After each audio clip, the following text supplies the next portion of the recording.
Bonjour à tous, j'espère que vous allez bien. Un Bitcoin qui est venu perforer notre ligne de tendance que l'on a tracée depuis pas mal de temps. Est-ce que le cours est en train de reprendre à la hausse ou est-ce que justement on va voir derrière ce petit pullback qui va nous donner des positions en or? On va regarder en deuxième partie deux vidéos, plusieurs cryptos justement qui peuvent nous donner des opportunités intéressantes comme l'audio, le Doge, la GLD qui m'a été demandé et on m'a également demandé dans les commentaires le XRP, donc je vais également passer rapidement dessus.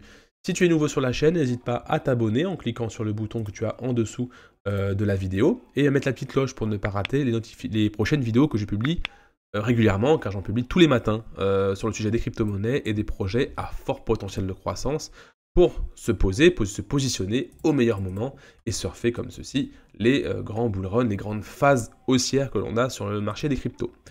Voilà, ceci est dit, donc je vais venir sur le Bitcoin pour voir un petit peu ce que l'on a. Donc, enfin, on s'est affranchi de cette ligne de tendance que l'on a à ce niveau ici. Donc, c'est à peu près aux 51 000 $, et on voit qu'on est tout juste dans notre zone de rechargement. Hier, j'ai présenté sur le Discord et j'ai parlé de liquidation un grand pic qu'on avait aux 55 649 $, et j'avais tracé ici ce petit point, et en fait, voilà, ça n'a pas loupé, le Bitcoin est venu complètement mécher. Attention, ce logiciel Kingfisher que j'utilise, ce n'est pas pour donner la direction du Bitcoin, c'est juste pour dire quels sont les niveaux que le cours peut être tenté d'aller chercher comme point final de sa hausse ou de sa baisse. D'accord? Donc il faut faire attention, ça ne prédit pas l'avenir, ça donne juste des zones vraiment très intéressantes. Et là, on est en train de taper dessus. D'accord? Ce que moi j'observe là, c'est que techniquement, on a une reprise bullish. D'accord? W ici, d'accord? On a cassé la ligne de tendance. Si on fait un pullback comme ceci et qu'on repart, on est bullish. Là, tout de suite, je suis bullish, mais pas encore à fond.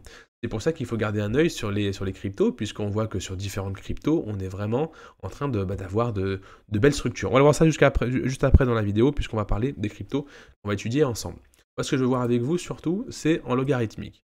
En logarithmique, donc j'ai tracé, très rapidement pour ceux qui ne connaissent pas, j'ai tracé en vertical ici, les halvings, d'accord, les dates de halving, et on voit que cycliquement, on a des hausses, des baisses, des hausses, des baisses, et qu'à chaque halving, en fait, on a justement le point bas, entre guillemets, et que pendant le cycle d'après, on a une hausse et une baisse. C'est pour ça que depuis le début de la chaîne YouTube, on regarde beaucoup les cycles, et si on suit les cycles, on aura forcément une tendance comme ceci, même si, attention, on n'est pas à l'abri de quelque chose comme ceci, hein, d'accord, de redescendre aux 13 000 $.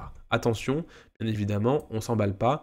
Surtout que le niveau plus bas ici, si on redescend, on est vers les 20, ouais, entre les 25 et les 30 000 $, d'accord?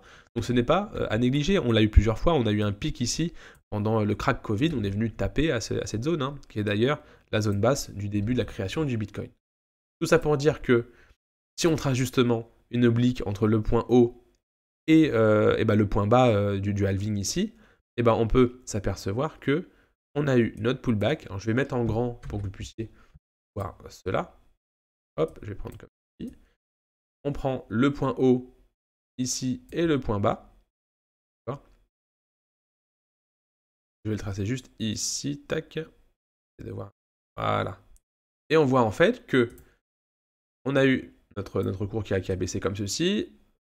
Ça a perforé justement cette ligne de tendance et on est venu pullback dessus pour repartir. On va regarder également un petit peu ce qu'on a, les années après.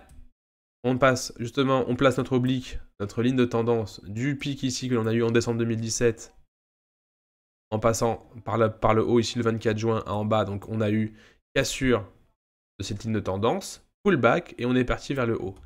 Là, on va essayer de voir un petit peu ce que ça peut donner également au niveau de cette année. Donc en fait, là, le truc, c'est qu'on n'a pas encore eu notre pic pour justement se dire, on a eu notre pullback pour repartir plus haut. Là, c'est vraiment une zone intermédiaire. Mais, est-ce qu'on ne peut pas, d'ailleurs, c'est ce que j'ai mis sur Twitter hier, si je dis pas de bêtises, c'est ici. Est-ce que justement, on ne peut pas penser, alors c'était mon schéma d'hier que j'ai mis sur Twitter, est-ce qu'on ne peut pas justement tracer, de la même manière, notre oblique ici, entre le point haut et le point bas. Hop, je vais passer en daily, et justement avoir, après cette grande phase ici, de retracement. Donc dites-moi en commentaire ce que vous en pensez, si ça peut être quelque chose qu'on peut venir ajouter à notre argumentaire en probabilité, ou en fait que c'est vraiment pas quelque chose qui se reproduit et qu'en fait on est en train d'essayer de spéculer pour rien. C'est intéressant. Moi je garde tous les cas de figure, puisqu'en fait, que du coup je pourrais attendre ici, en traçant cette oblique, et c'est que une fois qu'on a cassé et qu'on a eu cette tasse, enfin même on est même en épaule, tête, épaule ici, hein, épaule, tête, épaule, que justement on n'est pas reparti pour un pullback et chercher justement ces niveaux qu'on a là ici, avec des choses qui vont partir beaucoup plus haut, tout simplement. Donc voilà, donc magnifique tête, épaule, épaule, tête, épaule ici, qui est plutôt bien propre. Est-ce que du coup vous pensez justement à un to the moon très rapidement, un pullback pour repartir, ou justement un rejet complet pour aller chercher des niveaux plus bas? Surtout que si on fait ce pullback et qu'on repart, cette baisse-là va nous donner des opportunités vraiment très intéressantes pour le Bitcoin, d'accord? D'ailleurs, c'est ce qu'on va voir maintenant sur les crypto-monnaies. Donc on va passer sur l'audio, le Doge, la GLD et l'XRP. Juste avant, très rapidement, vous montrer que niveau macroéconomie, niveau SP500, on a une très belle reprise qui est en train de se faire sur le SP500. Le Bitcoin également, plus positif. Le dollar, bon, lui commence un petit peu, la confiance de matières premières, de refuge, commence à perdre confiance, donc ça on guette un petit peu de côté. Par contre, le dollar index qui est en train de perforer, d'aller plus haut, donc un dollar index qui devient fort par rapport justement aux autres monnaies, euro, dollar canadien, etc. Donc je vous laisserai regarder un petit peu ce qu'est le dollar index de votre côté. Et ça, en fait, qui est un petit peu contre-tendance de ce que l'on a ici et ici. C'est pour ça qu'on est quand même à un moment très critique. Il faut bien surveiller tout ça, en fait, ce qui se passe au niveau macroéconomie, puisque tout ça est lié. Est-ce qu'on est justement sur quelque chose de très puissant sur le Bitcoin qui va sécher tout le monde, où tous les regards vont se tourner? Je l'espère pour nous. Ceci étant dit, on va passer maintenant sur les cryptos. Donc niveau Bitcoin, là en ce moment il a beaucoup de force. Donc niveau dominance, on est quand même un Bitcoin qui est en train de reprendre de la force comme ceci, ce qui est très bon. Que si on passe justement par exemple sur un Doge, qui va être la première crypto que je vais analyser avec vous. Donc on va regarder l'audio, le Doge, la GLD et l'XRP. Le Doge, ici, donc j'ai tracé mes différents indicateurs ici. On a des choses qui sont en train de se placer assez proprement. Si le Bitcoin prend de la valeur et qu'il monte comme ceci, qui va justement, en fait, là on a ça, et qui monte et qu'il est dominant, et en fait tous les regards vont se tourner sur le Bitcoin. La dominance est sur le Bitcoin. Qui va permettre aux alts en fait de créer de belles structures comme ceci de retournement. Et c'est exactement en profitant de ces moments que l'on a sur le Bitcoin, ici par exemple, on va voir qu'il va commencer peut-être à pousser, ou attention, on va peut-être arriver sur un rejet ici, hein. C'est pas le sujet d'aujourd'hui. Le sujet d'aujourd'hui, c'est est-ce que si on a un marché qui reprend, est-ce que justement cette baisse ici va pouvoir nous donner des opportunités pour rentrer dans les cryptos? Et c'est exactement ce que l'on peut voir sur le Doge ici. Si le crypto, tous les regards sont tournés vers lui, le Doge va tranquillement faire ces petites structures de retournement pour se poser. Donc là, le Doge, par exemple, si je reviens dessus, on a quelque chose, donc en fait, le Doge, il a toujours poussé, on est à plus de 20 000 %, je crois, depuis le début, et c'est pas pour autant que ça va s'arrêter. On a une phase de hausse, on accumule, ça consolide, et certainement, on peut refaire la même chose plus tard. Ce qui est intéressant, c'est qu'on est en train de contracter ici, un beau triangle de contraction, d'accord? Soit ça va casser tout de suite, soit ça va encore un petit peu consolider, et c'est au moment où ça va se retourner qu'on va rentrer. Donc le Doge, pour moi, même si vous ne croyez pas au projet, sans parler du fondamental de Elon Musk et compagnie, techniquement, il est très propre. Si je mets d'ailleurs le Shoppiness Index, je vais regarder, j'ai le Shoppiness Index, le shop est intéressant à regarder pour montrer un petit peu s'il a envie d'explosion ou pas. Pas encore, d'accord? Donc côté dynamique, on est pas mal des beaux W qu'on a ici, d'accord? Par contre, niveau shop, on est encore bas. On va certainement attendre quelque chose comme ceci, là, pour vraiment se dire ça peut péter très, très, très, très fort. Le shop, en fait, est un petit peu une jauge de puissance, en fait, vraiment une jauge de compression, qui quand en fait c'est bien chargé, la moindre étincelle, la moindre cassure peut vraiment péter très fort. Voilà pour le Doge, donc mon avis est très intéressant, le Doge, donc c'est même une crypto que je surveille. Vous savez qu'on a aussi investi sur au niveau du Discord. N'hésitez pas à rejoindre le Discord, du coup, parce que ça vous permettra de suivre les salons publics, hein. Il y a pas mal de choses, il y a le Bitcoin, les altcoins, pour parler de staking, pour parler de NFT, pour parler de trading, vous avez vraiment beaucoup de choses. Et nous, on a suivi de très près le Shiba, qui nous a donné un joli x4, le Shiba. Le Shiba nous a donné un joli x4 et quasiment un x8, eh ben un x8, hein, il est venu à son x8. Donc x2, x4, x8 sur le Shiba, même si c'est une crypto qui fondamentalement peut ne pas intéresser, et ben en fait il est tout simplement venu chercher des niveaux complètement hauts. Donc voilà, donc c'est une performance qu'on a faite. D'ailleurs je l'avais communiqué ici, hein, j'avais mis une vidéo qui s'appelait il y a un jour, hein, c'était avant-hier, Shiba Inu nous régale. Pourquoi? Parce qu'on a réalisé une performance complètement folle. Donc n'hésite pas à nous rejoindre, je mets tous les liens en description. Ça permettra de bénéficier, de profiter d'opportunités comme ceci. Je passe maintenant sur l'AGLD qui m'a également été demandé. Alors, je viens sur le Tether ici. L'AGLD qui est tout jeune, hein, pour le coup. Qui est tout jeune, mais qui était un projet qui commence à faire parler de lui.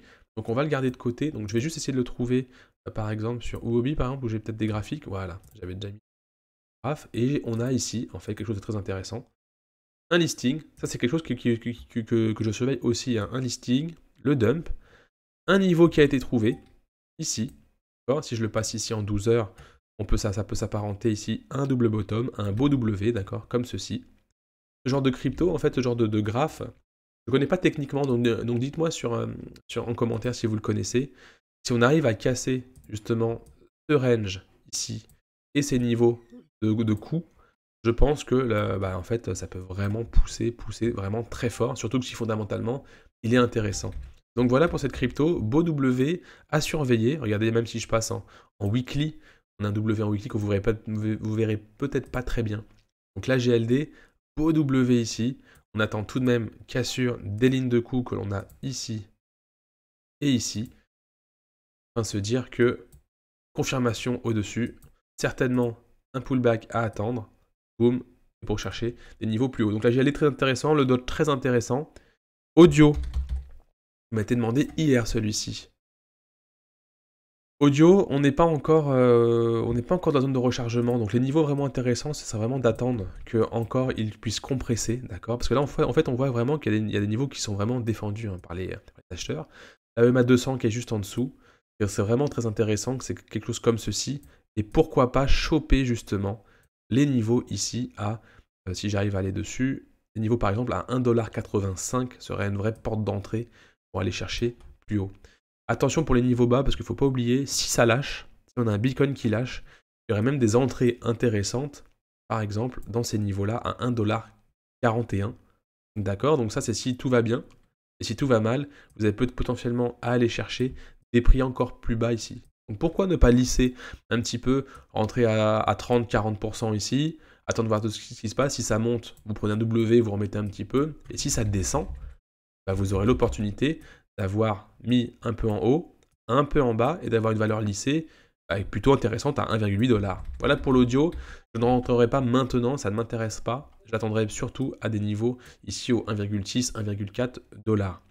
Je vais finir sur l'XRP qui en fait m'a également été demandé, donc n'hésitez pas également à venir en commentaire, je réponds à tous les commentaires, donc n'hésitez pas à me poser des questions, à me donner les cryptos que vous voulez justement analyser, et puis voilà, donc l'XRP, bon XRP on le connaît sur la chaîne depuis très longtemps, tout le monde pense qu'il est mort, on avait investi nous à l'époque sur l'XRP, si je me souviens bien, je vais juste venir dans les vidéos ici, je me rappelle l'XRP, c'est les débuts un petit peu de la chaîne, ça change même de couleur au niveau des vignettes, l'XRP, je vends, à l'époque c'était Ripple, enfin, petite erreur sur la vignette.